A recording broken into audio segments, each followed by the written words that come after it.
Welcome back to the Breaking Indie Studio. We are here to introduce another amazing interview that we shot at the Santa Fe Film Festival. This one was with the director of a film called American Underdog. He has a very interesting story. He came as a locations manager at first, a location scout, all the way up to a writer and director of his first feature film. This is Gustavo Martin, a Peruvian filmmaker, and we had a really cool conversation talking both in his journey from location scout to director, but also in casting Danny Trejo in basically his first major film. Not Danny Trejo's, but Gustavo's, obviously. I think Danny's got a pretty long resume. In Gustavo's first major film, he cast Danny Trejo, so we talk about that. So check it out. This is an awesome interview. It's a program for filmmakers, by filmmakers. It's the Breaking Indie Podcast. Hey guys, we're here, another awesome episode of Breaking Indie, where we talk about all things film and independent filmmaking. We are here at the Santa Fe Film Festival, and we have with us the director of American Underdog. So excited. Could you please introduce yourself and tell us just a little bit about you? Yeah, I mean, my full name is Gustavo Martin Benitez Galvez. I have to cut that in half to fit in a call sheet sometimes. I'm from Chicago, Illinois. I've been there for, close to 13 years now. And I've been working as, back and forth between shooting my own stuff and also working as a location scout and location manager. That's what pays the bills. But, my passion is in writing and directing, and with this feature, American Underdog is, it gave me the chance to direct that feature. Oh, that's awesome. Awesome. And but every time, and I've done like 10 or so short films. Not all of them deserve to be seen. A lot of them were just practice. But at some point, I connected with a producer, Naveen Chadapuram, who said, "Hey, I've got a script for you." And we connected because he had seen a short film of mine, and he was very impressed. Especially with what I did with the budget involved. I had shot a short film for $1,500. Oh, wow. And so he actually took me up to Canada with him to be a producer on his film, The Last Victim. And, after that, he showed me a script, and the script was called American Underdog. And it was a script that Vishy Ayyar had started up. It was his project. And both Naveen and Vish asked if I'd be curious about, directing this project. So I read the script. And it was interesting because the story is, it's a redemption story of about an MMA fighter, And I'm not a huge sports guy. I mean, like, my favorite sport is chess, So but what I do appreciate about MMA is just the skill and the discipline it takes for one to get there. And I liken that to, a lot of other things. Filmmaking takes discipline. So I definitely had to find my way in, and I did. I've been dancing Lindy Hop for 10 years, so I do have background as a dancer as well.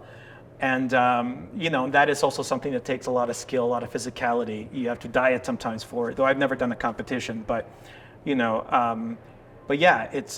once I found my connection to the material, it was a go. And then, I was very grateful that Vishy encouraged me to kind of make the story my own. So we literally changed like 99% of the original script. I think the script that was presented to me at first was a little bit more action driven. It played a little bit, like very, very mainstream, I believe. And I'm kind of more in the indie, sometimes art house realm with my type of filmmaking, and I pitched a story that was basically, a character-based story, and it focused on the character's journey of redemption. And yeah, and he liked it very much, and he encouraged me to go through with it, and we did. And this is, I made it into something a little bit more like Rocky, a little bit more like The Wrestler, just something very like character based, I have a writing partner. His name is Matt Masha, and just like we work remotely, me and him. He lives in Cleveland, I live in Chicago, and we toss the script back and forth. Where did you guys shoot it? What's up? Where did you guys shoot it? We filmed in Chicago. We filmed like 90% of it in Chicago. Okay. Yeah. Gotcha. Yeah, but it's certainly been a journey.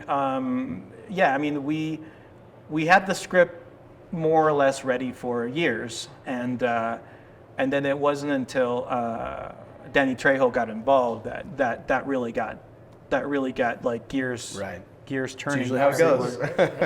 So you guys shot this in your hometown where you live. That must have been kind of It was interesting because the original idea was to film in New York, and I went out there to scout, and as soon as I came back, it just kind of became obvious you should shoot where you know.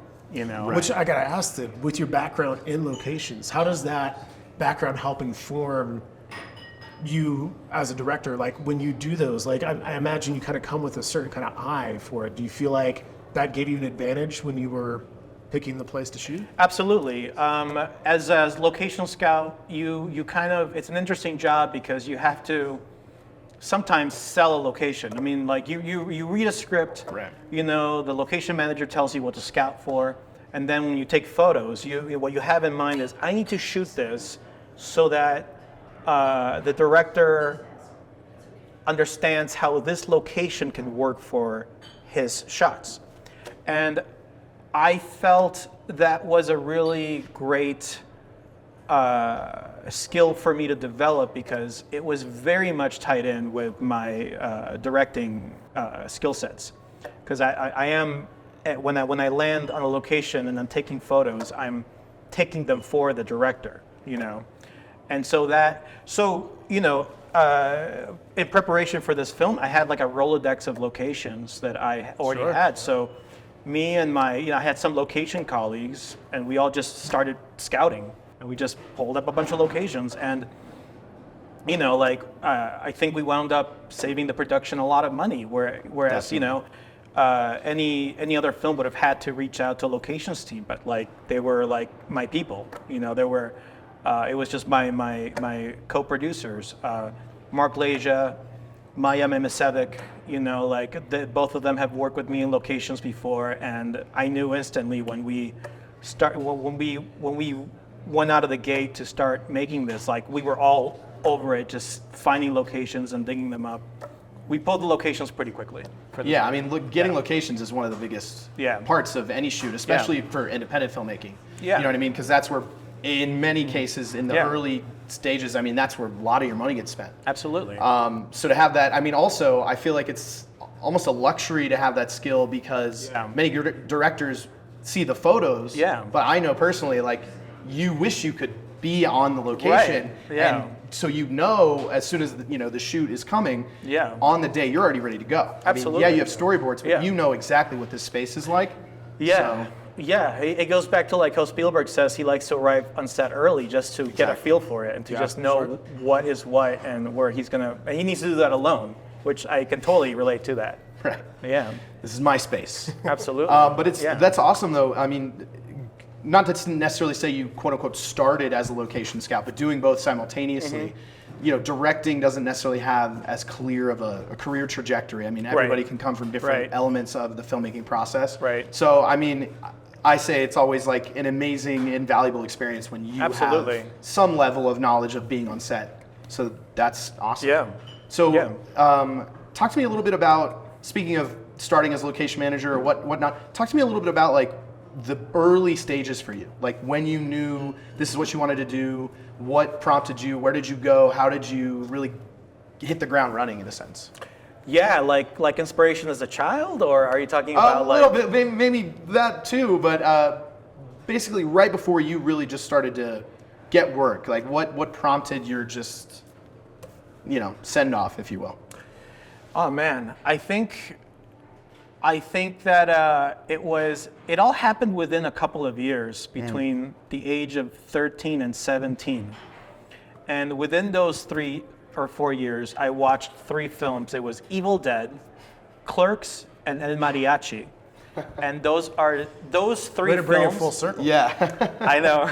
Those 3 films were by far my biggest inspiration to make movies, because they actually, while I always loved movies, those films gave me the realization that I could make them, because all those filmmakers made them very cheaply. So Right. that was my way in. If I wasn't, because I was very, as like a Latino immigrant, I have no connections here in the film industry, and but all of those directors were also very they were all self-starters, and so I figured that if I had any sort of path existed for me, it was going to be in the form of making it on my own, very cheaply. Yeah, well, we can relate to Yeah. that. Yeah, we can relate to that. I'm sure many people watching. As I'm sure most of us can, right? Yeah.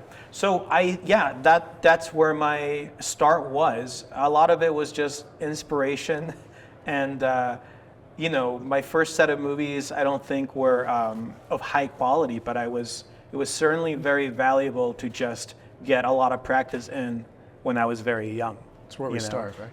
Yeah. So we are lucky enough to have some of your cast as well. So if you don't mind, while they're not in the room, absolutely. I would love to just kind of get your point of view as the director, kind of what your casting process was like, or maybe how did you guys end up going about things? How'd you get Danny, or like any of that stuff? Could you shed some light? Yeah, absolutely. I mean, in the case of Vishy, the project was started by him. Right. And so it was his world. I was invited to be a part of his world and shape it. So he was there from the start, But the benefit of that is that you kind of get to mold even the script, like even the way he talks. You kind of, write that as dialogue. So that was just something that was inherent to the film. And, the benefit of having an actor, that for so long is that you just kind of pick up how he talks, how he moves, how he works, his process. And, we really did kind of, our workflow with him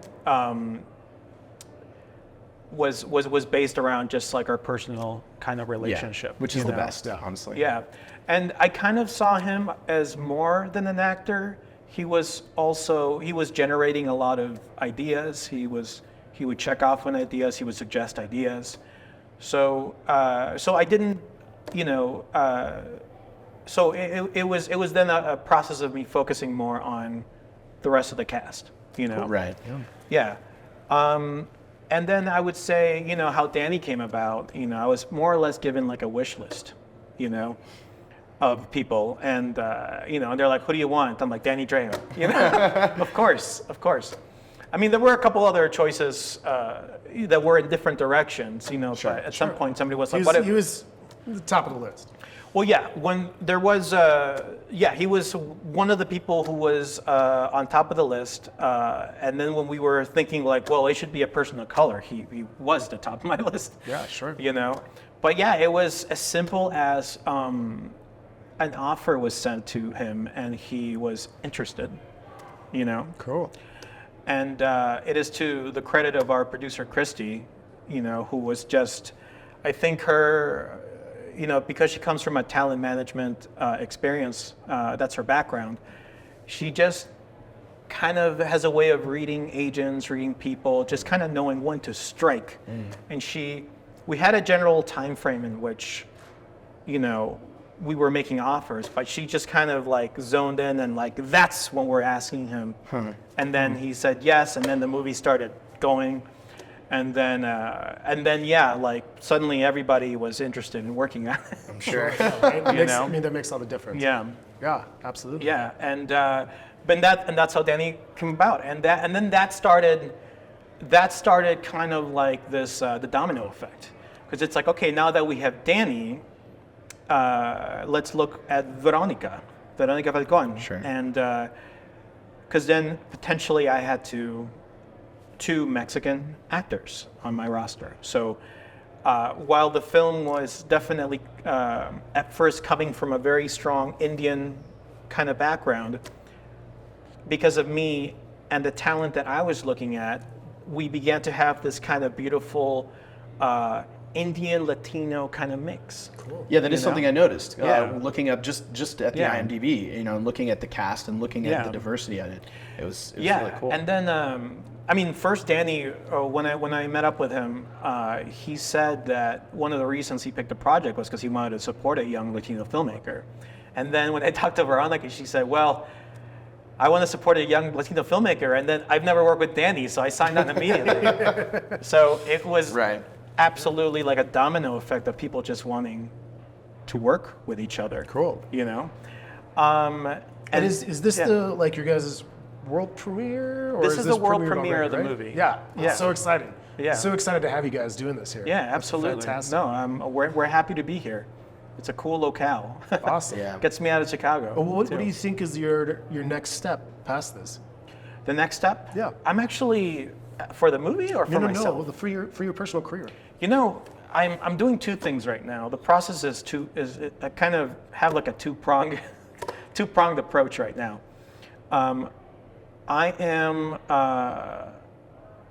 both looking for my next script on one hand, and then on the other hand, I have a short script that I wrote a couple years ago that won top 8 at Scriptapalooza.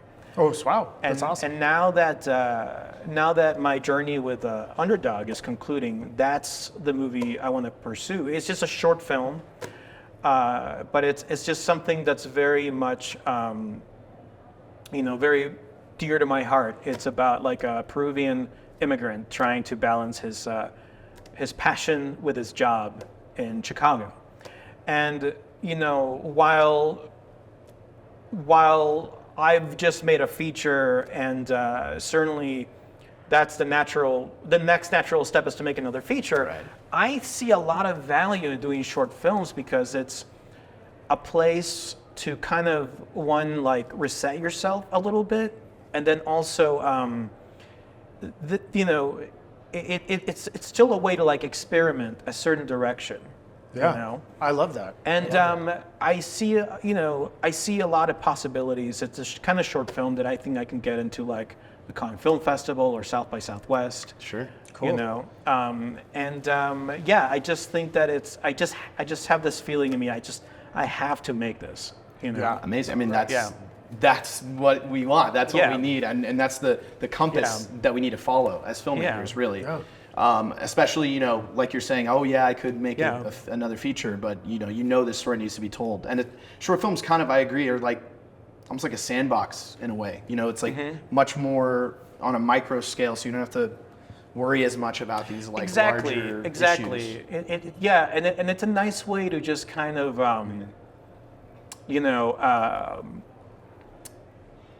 it's a nice way to just kind of.